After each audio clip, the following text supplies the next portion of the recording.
Eu acho que o que mais, assim, nos identifica, né, como coordenadores é a facilidade ou a busca constante por articular, mediar e entender que com o diferente tu vai ter que trabalhar o tempo todo. Valorizar a diferença. Porque eu costumo dizer sempre, o que mais bonito a gente tem são as diferenças. Se nós fôssemos todos iguais, seria muito monótono. Sim.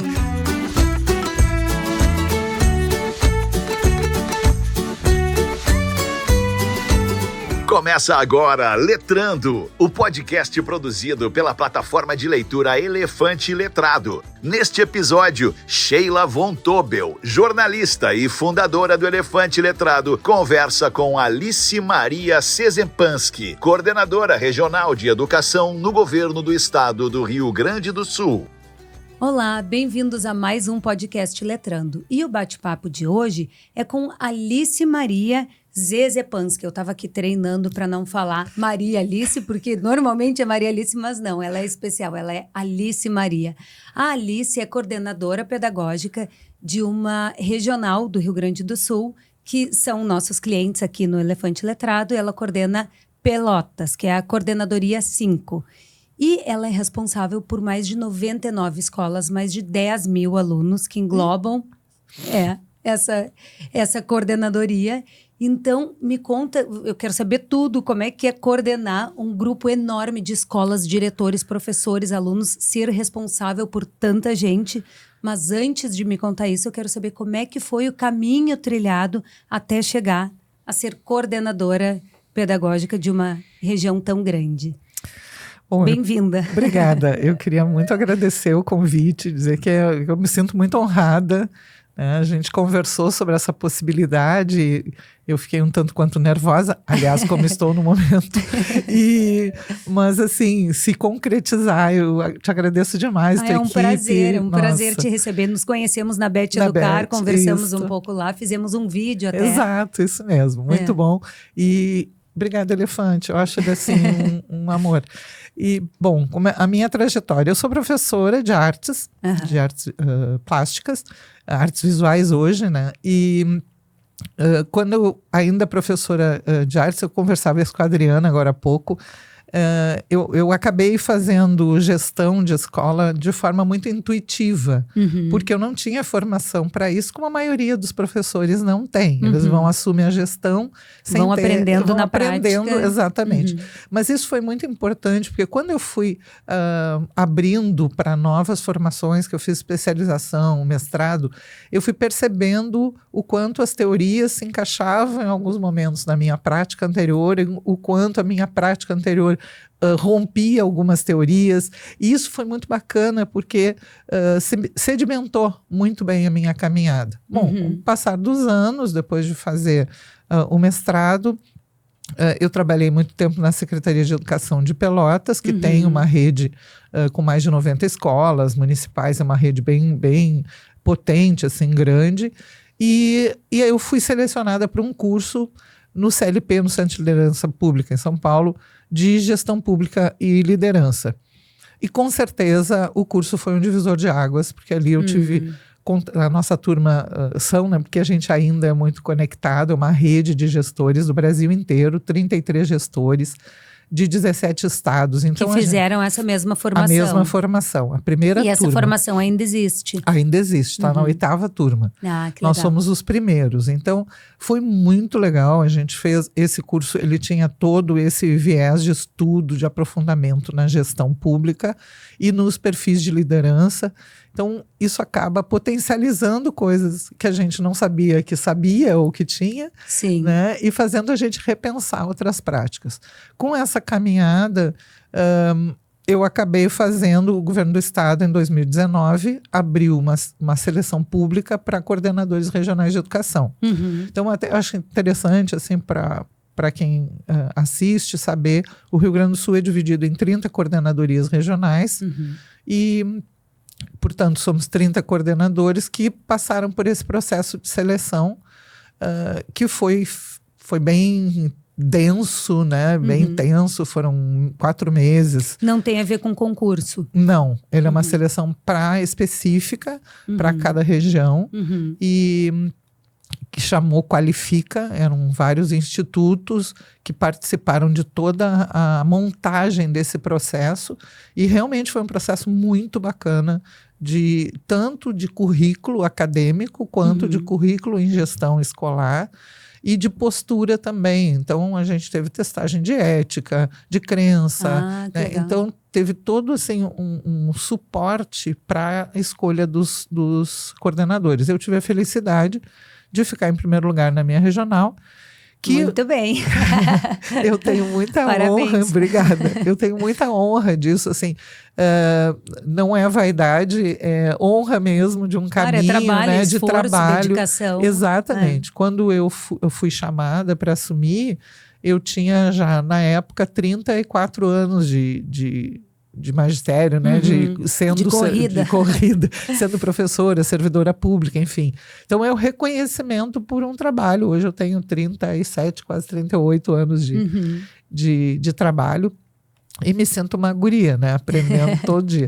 Mas só para assim, a minha regional, a sede é em Pelotas, mas ela abrange... Engloba outras cidades. Isso, 18 municípios, são aí beirando 37 mil alunos. 37 mil alunos, eu falei 10. É que a referência pode ter sido para algum ano, né, mais específico, o ano fundamental 1 ou 2. Claro, é verdade. Né? Então, quando tu recorta, aí tu tem... Sim, né? é porque a gente pegou os dados do Elefante Letrado, Exatamente. que no Elefante Letrado tem 10 mil, mas na verdade tem muito mais. Tem 37 se tu computar. Eu já estava achando muito coordenar 10 mil alunos, 37 mil alunos. Esse número oscila, às vezes vai para 35, 37, porque é muito, tem uma mobilidade muito grande, né, de alunos que entram, que saem, enfim. E de um semestre para o outro, tem cursos são semestrais, né? A EJA é semestral, então tu vai... É móvel. E aí tem uma média, mais ou menos 5 mil servidores, né, entre professores e funcionários, e é 125 escolas. 125 escolas. Sim. E como é que é a dinâmica de trabalhar com tantas pessoas e cidades, municípios diferentes... crenças diferentes. Partidos diferentes. Exatamente. Eu acho que o que mais assim, nos identifica, né, como coordenadores é a facilidade ou a busca constante por articular, mediar e entender que com o diferente tu vai ter que trabalhar o tempo todo. Né? Valorizar a diferença, porque eu costumo dizer sempre, o que mais bonito a gente tem são as diferenças. Se nós fôssemos todos iguais, seria muito monótono. Sim. E muito feio. Então, as diferenças é que fazem a gente ser bonito. E nas relações também. Então, eu tenho grupos, por exemplo, com secretários de educação dos 18 municípios, que são as pessoas que, por exemplo, vou usar um exemplo bem atual, assim, quando a gente passou pelo primeiro ciclone, por depois a enxurrada, que nós tivemos assim, um arraso nos nossos municípios, que são predominantemente rurais. Eu sabia das minhas escolas por eles, porque algumas ficaram sem acesso, muitas, né, as do interior. E eles, como tem a proximidade do município, a gente troca o tempo todo informações. A gente troca formações. Então, e isso é uma característica que foi apontada no Qualifica, que é de agregar, de conseguir conversar e buscar ajuda, colaboração, né? Trabalho de colaboração. Não criar mais divergência com as diferenças. Exato. E sim agregar e tentar entender. Exatamente. Eu tenho assim um trabalho, eu acho incrível o trabalho dos secretários de educação dos meus municípios, eles, com exceção de Pelotas, que é um município maior, com mais de 300 mil habitantes, os outros são municípios entre 60 e 2 mil habitantes. Então, tu tem uma tipologia muito diferente. Sim. E o bacana é isso, sabe, tu pensar assim, eu não posso criar uma situação para uma escola de Pelotas e uma escola de Arroio do Padre, que são municípios que têm uma diferença enorme de área, de número de escolas, de número de alunos, de cultura.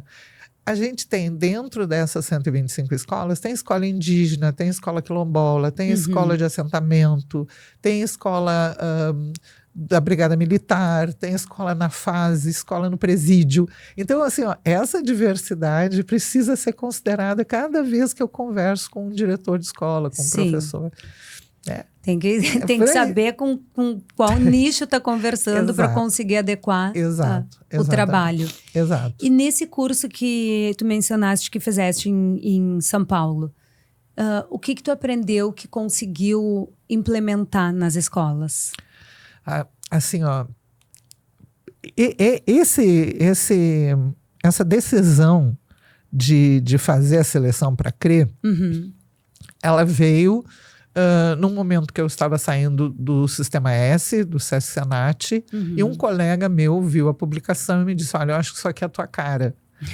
Eu fiquei muito surpresa, porque os coordenadores até então eram indicações, não tinha nada que selecionasse, mas fiz a inscrição assim mesmo. Ao longo do processo, eu fui muito me enxergando ali dentro daquele processo. Sim. Porque lá, quando a gente fez o que a gente chama, né, de MLG, que é o Master em Liderança e Gestão Pública, quando a gente fez o MLG, a gente tinha muita discussão mais ou menos nesse perfil que a gente estava conversando. Entendi. Então, por exemplo, a gente teve uma disciplina, uma cadeira de relações internacionais. Tá? Então, os nossos professores, eles não davam aula, eles mediavam as nossas discussões, validando as nossas experiências ou corrigindo o percurso. Então, relações internacionais traziam um conflito. Hoje a gente tem conflitos abertos aí acontecendo. Provavelmente seria um conflito levado para a sala, para que a gente discutisse os caminhos diplomáticos, os caminhos econômicos, tudo que precisasse ou que a gente pensava que eram importantes para resolver. Isso dá um lastro muito grande quando tu tem que, para a tua realidade, bom, aí a gente aprende também a contextualizar.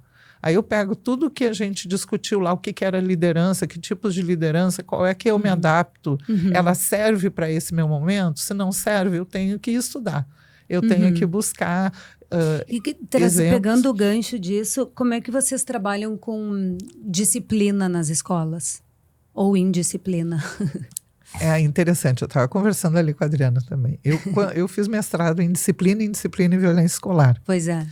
E eu apontei, na minha dissertação, eu levei uma escola que deu certo. Porque a gente tem muita literatura do que não dá certo. Né? Tem muito discurso do que não dá certo na escola pública em especial. E de periferia mais ainda. Então eu levei para dentro da academia uma escola pública de periferia que deu certo. Que tinha um nível de vandalismo imenso, uma evasão enorme, uma desconexão com a comunidade muito grande, não havia confiança na escola, a escola era vandalizada e tal. E a gente transformou essa escola numa escola modelo. Como? Aí é que tá.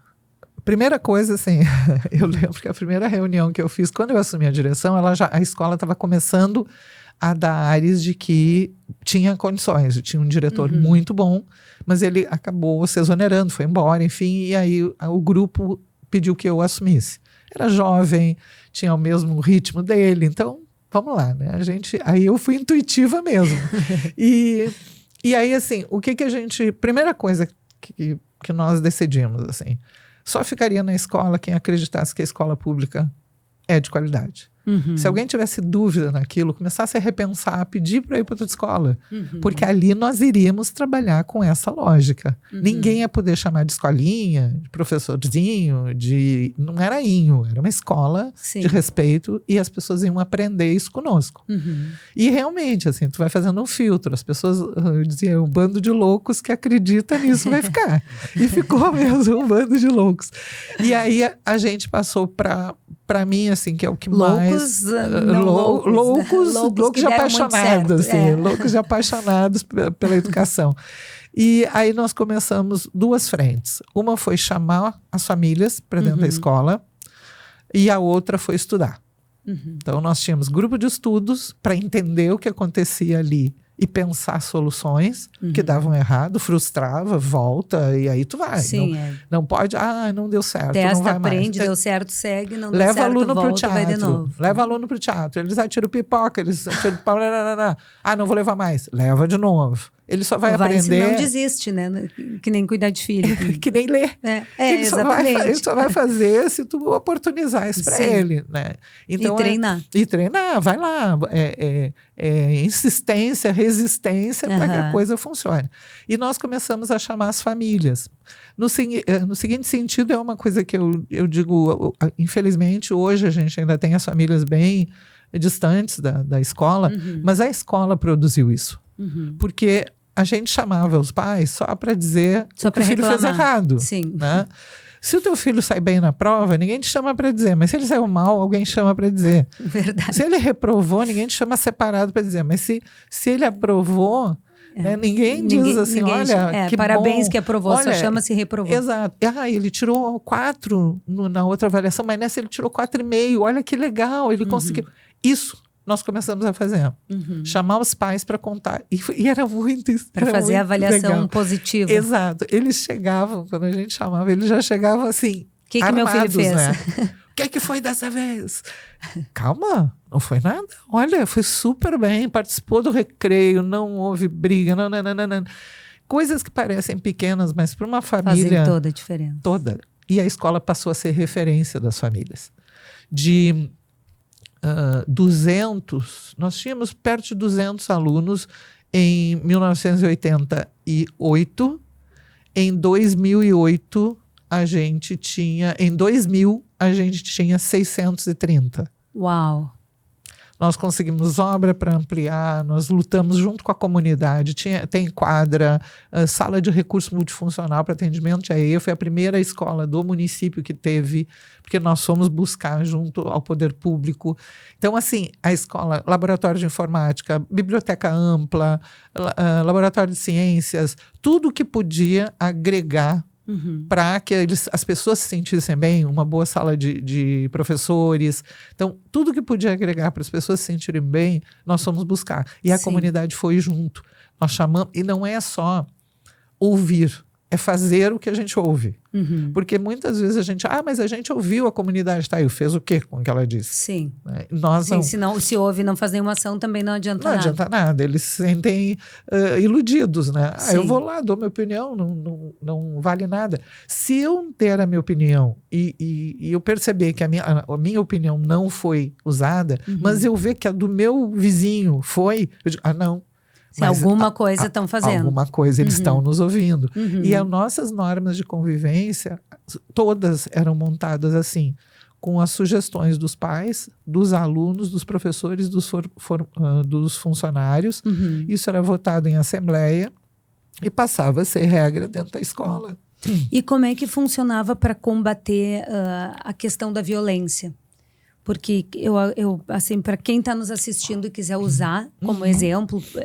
Eu acho que essa questão de trazer a família para dentro da escola e muito mais elogiar do que criticar é uma grande sacada e é uma coisa que faz muita diferença. Agora, quando se trata de violência, como é que vocês combatem isso? E quem está nos assistindo e que passa por situações assim, o que como coordenadora pedagógica e como já ter experienciado tudo isso, o que tu diria para essas pessoas? Primeira coisa, assim, a escola precisa definir, né, ter bem definido o que é a indisciplina e o que é a violência. Tá? São 2 conceitos completamente diferentes. Se tu tem normas de convivência, tu tem ali para o aluno o que é disciplina, o que é indisciplina, quando coloca o que é direito e o que é dever. Né? O que ele não fizer dos seus deveres, né, ele está cometendo um ato de indisciplina, ele tem as regras ali, as sanções, e aí... Uma pergunta, como é que eles fazem, como é que vocês, na verdade, fazem para que os alunos conheçam qual é o seu papel dentro da disciplina e se ele não fizer aquilo, o que é configurado indisciplina? Sabe assim, tem uma regra na escola, tem um cartaz, falando, como é que se coloca isso? A gente começa falando, porque, na verdade, eles são muito mais rígidos do que a gente. Né? Quando a gente pergunta, o que faz se o fulano puxar a cadeira de uma colega, a colega cair? Manda pra rua, manda embora. Expulsão. Eles já resolvem rapidinho. Porque é o imediatismo da criança e do jovem. Eles querem as coisas para ontem. Sim. Nós somos os adultos, né? Em tese, quem tem conhecimento acadêmico, porque conhecimento eles têm o deles também, que às vezes é muito maior que o nosso, né? Porque ele ainda ele ainda não tem a poluição que o nosso tem. Mas assim, primeiro isso tudo tem que ser conversado, tem que ser explicado. E a criança pequenininha entende, sabe? Eles entendem. E nós tínhamos um projeto que chamava senso de responsabilidade. E o senso era escrito com S e com C. Porque ele tinha os dois sentidos. Do senso do sentir, do que eu tenho que fazer, e do senso de recensear. E todos os trimestres a gente ia em todas as salas e eles faziam toda a avaliação da escola. E os pequenininhos... Tinha uma dinâmica. Sim. Isso que fez a gente estudar. A gente precisava criar uma discussão que tivesse a cara da nossa escola. Isso é muito próprio de cada escola. Mas conversar serve para todas. Trazer conceitos, traduzir esses conceitos para os pequenos, para os jovens. Não dá para chegar a citar o Paulo Freire como se as crianças e os jovens fossem entender. Nem nós, professores, entendemos, às vezes, Paulo Freire na sua essência, porque ele é difícil na essência, ele é muito lindo e muito difícil. A gente precisa pensar, reler várias vezes. Não adianta levar uma citação para uma criança. A gente tem que chegar e falar a linguagem dela, explicar, olha, isso aqui não pode fazer. O que tu acha que não pode fazer na sala de aula? Eles sabem. O que tu acha que não pode fazer? Não pode fazer isso, não pode. Não, isso aqui até pode. Porque aí a gente discute com eles primeiro. O que sair de ideia deles vai para os adultos para fazer burilar o diamante bruto, né? Vem nas palavras deles, a gente leva, conceitua isso, assim, deixa para conversar com os pais, com os professores, com os funcionários, e isso vira texto e isso vira lei, porque ele vai para dentro do projeto pedagógico da escola e vai anexado no regimento escolar. Então, aquilo é regra para ser cumprida. E isso é uma coisa que acontece muito nas escolas. Tu perguntaste a questão da violência. Muitas vezes, quando a gente tem uma sequência de indisciplinas, onde a gente não aplica as normas de convivência, a gente gera uma situação de violência. Né? Tu tem a questão do bullying. Uma sequência de indisciplina sem uma intervenção, ou até com uma intervenção errada. Por exemplo, se tu tens lá que o aluno que fizer bullying com um colega, primeiro a professora que assistiu vai conversar. Vou dar um exemplo, né? Bom, um aluno repete isso, conversa com a direção da escola, repete, chama a família, repete, chama a orientadora. As questões de bullying, elas são muito sérias para que a gente percorra todo esse caminho. Elas precisam de uma interferência mais rápida. Porque isso sim, esse aluno que está sofrendo bullying, ele pode revidar numa ação de violência. E o aluno que está cometendo bullying, ele é vítima também, no sentido de que ele tem uma formação que leva a ver aquele colega que é diferente dele, né, de uma forma pejorativa. Então, a gente precisa fazer uma interferência mais breve. Então, a escola precisa entender o que é violência e o que é indisciplina. Né? Agora, se há uma situação, o aluno atira bolinha de papel na sala. Tá. A professora conversa. Olha, não atira, faz toda aquela conversinha. Tá. Aí, no outro dia, ele passa, pega a caneta do colega, joga no chão. É aquele implicante. Tá? Aí, vai para a diretora, conversa. No outro dia, ele faz uma outra coisinha dessas. Chama a mãe, conversa com a mãe, explica. Tá. Não adianta. Então, mas o que acontece? A gente tem que seguir aquilo que está na regra. Porque se ele fizer, atira a bolinha de papel, a professora conversa. Atira a caneta do colega, a professora conversa. Empurra um coleguinha, a professora conversa. Quer dizer, eu não segui a regra. Ele está só no primeiro estágio. Ele não vai foi, achando... a gente vai continuar fazendo, porque não acontece muita coisa. E aí ele vai dizer a frase que é uma frase emblemática dentro das escolas: não dá nada. Ele sabe que tem uma regra. Que essas regras... Mas não dá nada, então eu sigo fazendo. Não usa a regra. Então, é fazer a regra e seguir. Mas lá na quarta etapa... é encaminhamento para o conselho tutelar. Sim, Se chegou lá, essa criança, por mais que eu chame a família, por mais que eu já tenha conversado, não adiantou, ela sofre violência. Porque é negligência. Sim. Não é que é negligência. Então, ele precisa ser atendido. Então, a gente precisa acionar a rede de proteção. Tem que mostrar que o buraco é mais embaixo. Exatamente. Porque muitas vezes a escola tem medo de fazer esse enfrentamento, dependendo da região onde a escola está localizada. Mas eu diria assim, por experiência, e é experiência mesmo, né, de muitos anos, e experiência lá na escola, não dá para ter medo. Sim. Não dá para ter medo. A gente no momento em que a escola se retrai, se omite por medo do seu entorno, é porque ela não fez o trabalho ainda com o entorno. E a escola não é uma ilha.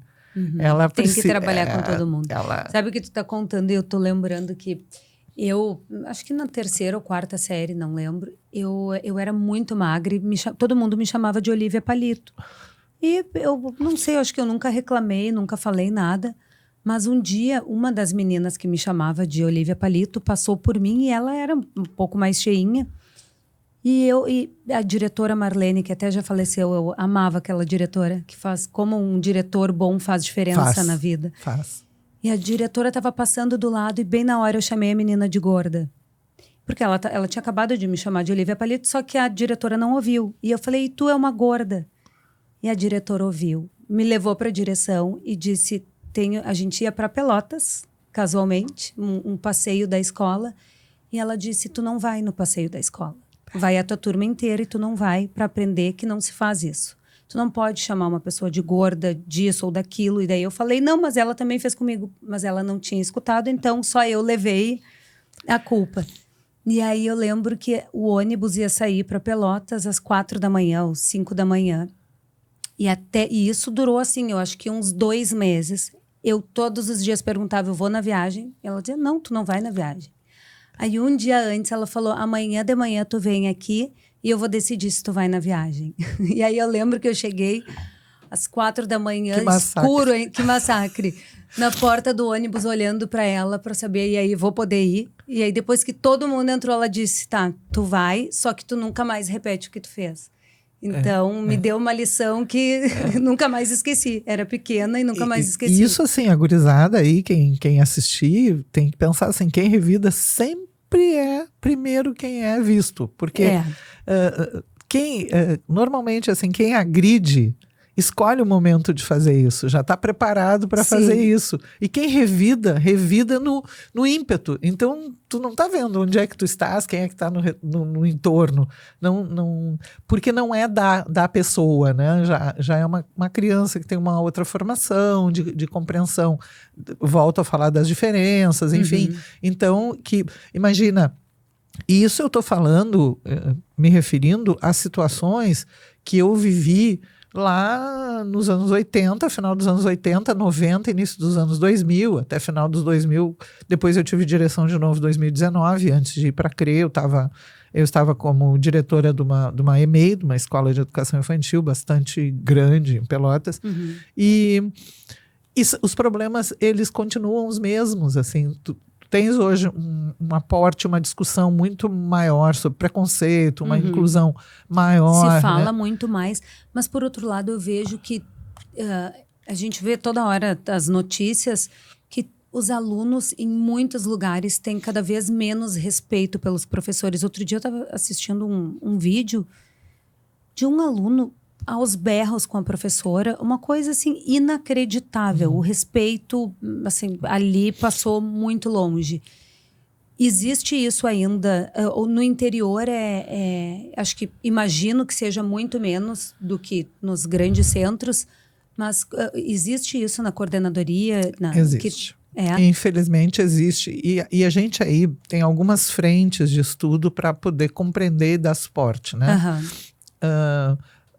Eu falei em Paulo Freire, vou repetir. Ele tem uma expressão que eu gosto muito e eu uso como um dos meus mantras, assim, né?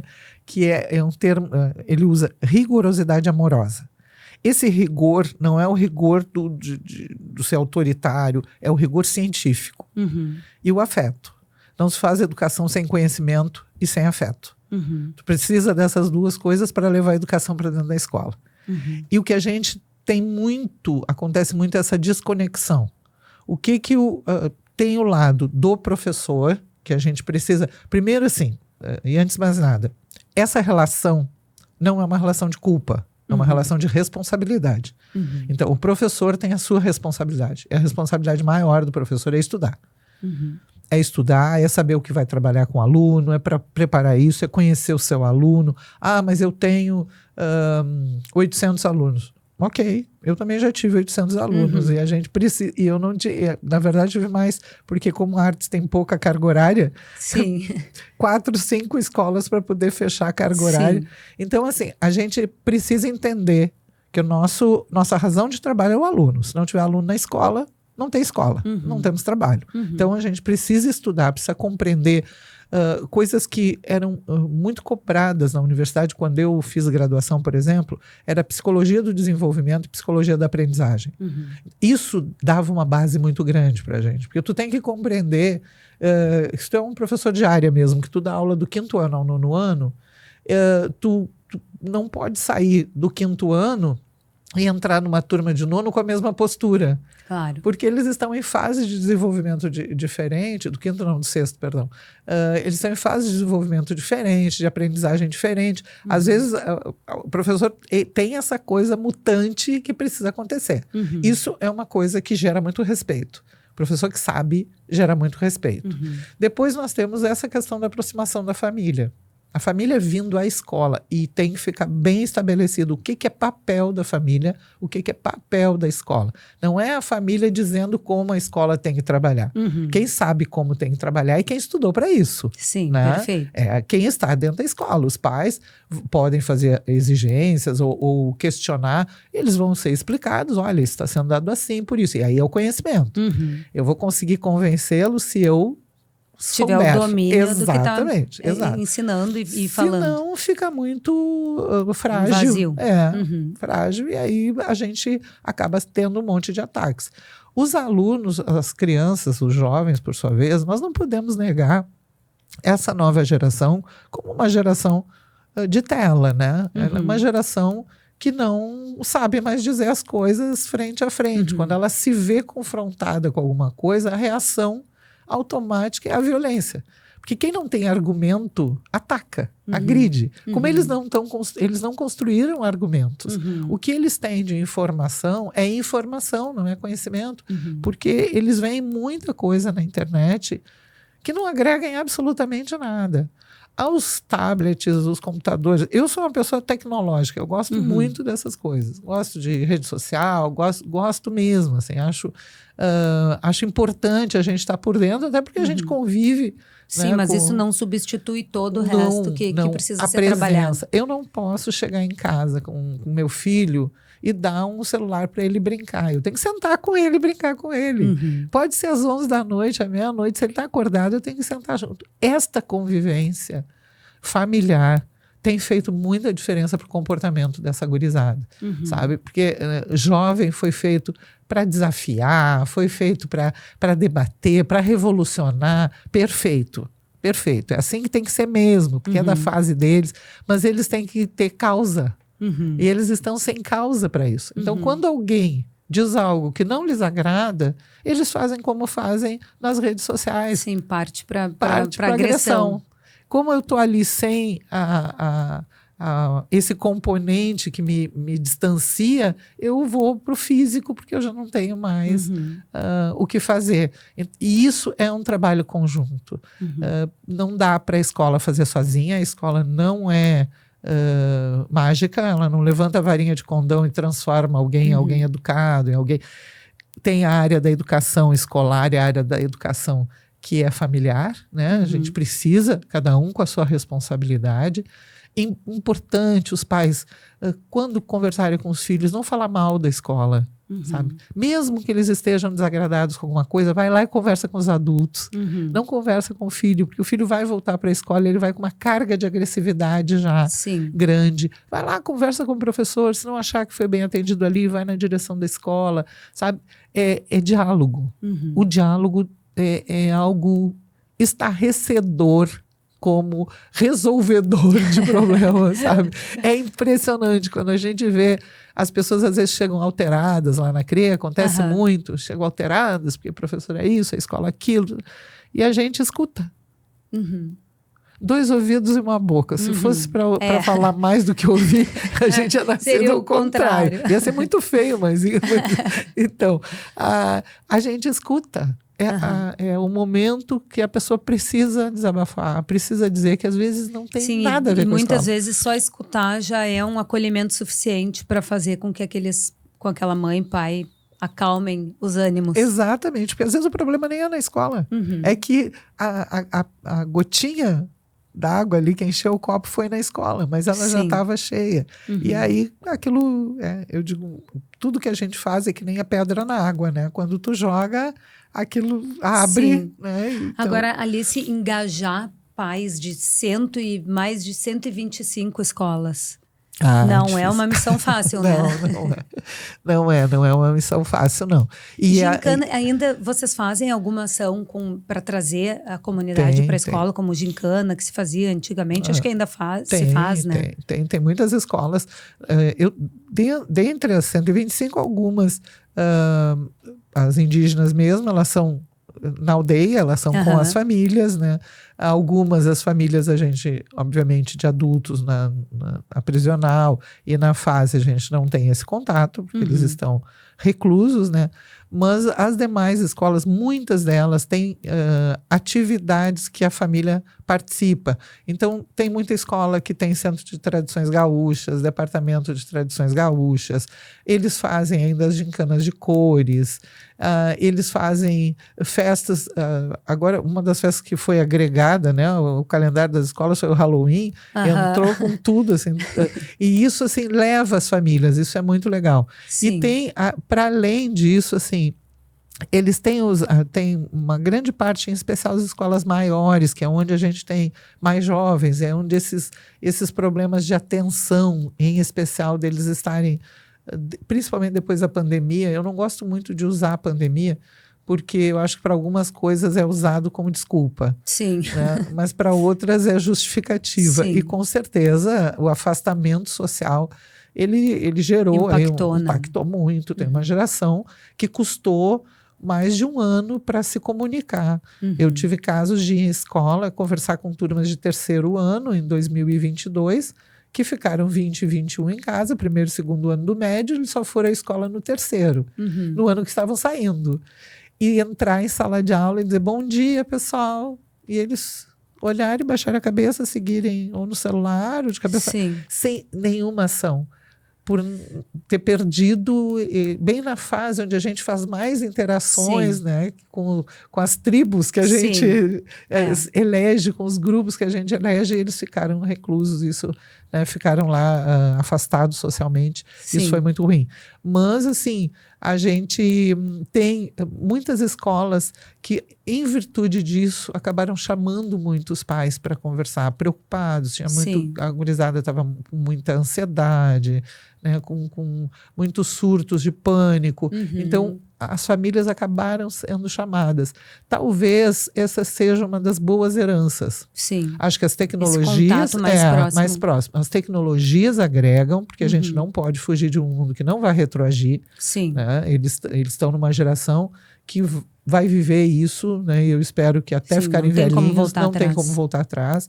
Então, isso foi bacana, porque houve também investimento, né, do poder público para que eles tivessem acesso e tal. Isso é muito bom. E essa chamada dos pais, assim, porque em virtude do cuidado com a saúde deles. Sim. A gente buscou, também tem trabalhado muito com as redes de apoio, né?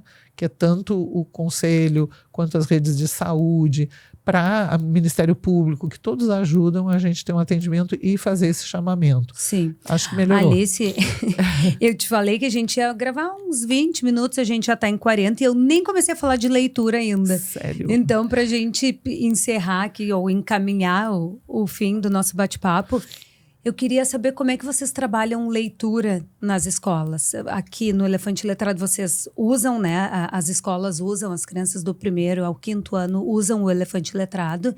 E me conta um pouco como é que é a experiência de usar o Elefante Letrado e, além do Elefante Letrado, o que mais vocês fazem com relação à leitura nas escolas? Bom, tá aí uma coisa que eu gosto, é um assunto que eu gosto, que eu gosto muito de ler, e eu gosto muito, a plataforma é maravilhosa, assim, o Elefante é maravilhoso e as escolas usam de uma forma, assim, muito... eles têm, cada um, de acordo com a sua tipologia, faz o acesso, né? Sim. Então, tem uns que o acesso ao livro é para leitura, para eles fazerem à distância, né, de forma remota. Aí leitura eles em trazem, casa, tema de casa. tema de casa, ou quando existe, agora mesmo com a função das chuvas, muitos alunos ficaram no remoto, então muitas atividades foram feitas via leitura do Elefante. Aí na escola eu recebo frequentemente fotinhos e coisas deles fazendo a leitura, é uma graça de ver, porque são os pequenos, eles fazendo a leitura nos Chromebooks, e aí depois recriando as histórias das mais diferentes formas. Eles reescrevem, eles mudam o final, eles fazem dramatização, eles transformam em música. A gente recebe muita cartinha, poema, música, é muito legal, desenho. Muito legal. E eu costumo dizer, né, que o livro, ele é como um abraço afetuoso, tá? É um abraço de alguém que nos acolhe quando a gente precisa de alguma coisa. Porque é onde a gente consegue, eu particularmente, eu sempre leio 2 livros, tá? Um bem diferente do outro. Eu acho que eu teria um laudo de TDA, mas tudo bem, para poder focar nos temas, eu tenho que ler 2 livros bem diferentes. Bem diferentes. Eu estou lendo um do Karnal, sobre o ódio, e estou lendo um que é um suspense. Tá? Então, são bem diferentes. Bem diferentes. Então, assim, o que eu vejo ali? Às vezes a gente está assoberbado, está com um monte de problema para resolver e tal. Quando tu para assim, com o livro, tu começa a perceber como cada palavra tem um significado. E eu vou ler aquele livro, para mim vai ter um significado, tu vais ler, vai ter outro significado. O quanto aquilo é envolvente. Quanto cada palavra pode te impactar de forma diferente. Exatamente. Como é envolvente. E como tu usa aquilo, né? Exato. É o abraço, né? É um abraço. A leitura é um grande abraço. Porque que a gente recebe dos autores, a gente recebe das palavras, das entrelinhas. Alguns livros a gente revisita, porque a gente muda e a leitura muda também. Então, assim, é muito bacana. E as escolas têm trabalhado muito, assim, eu até fico surpresa, assim, porque às vezes a gente vai ouvindo referências, por que não trabalha? Por que não lê? Lê sim, a gurizada tá lendo. Isso é muito bom. Eu acho que a gente vai ter uma geração de jovens mais capazes de discutir com conhecimento os temas que são pertinentes a eles, à sociedade. Acho que eu tenho essa esperança. Sim, a gente tem que manter a esperança, né? Exato. E seguir ensinando e incentivando o hábito da leitura. Exatamente. Bom, muito obrigada pelo teu tempo. A gente poderia ficar mais horas aqui falando, tem tanto assunto para falar. É muito interessante ter conversado contigo, adorei. Obrigada pelo teu tempo de ter vindo até aqui e que a gente siga essa parceria por muitos anos. É tudo que eu desejo. Muito obrigada pelo espaço, eu estou muito feliz, muito honrada. Obrigada. E para você que nos assistiu, se puder curtir, comentar, compartilhar, a gente agradece. Até a próxima. Este foi mais um Letrando, o podcast do Elefante Letrado, com a apresentação de Sheila Von Tobel.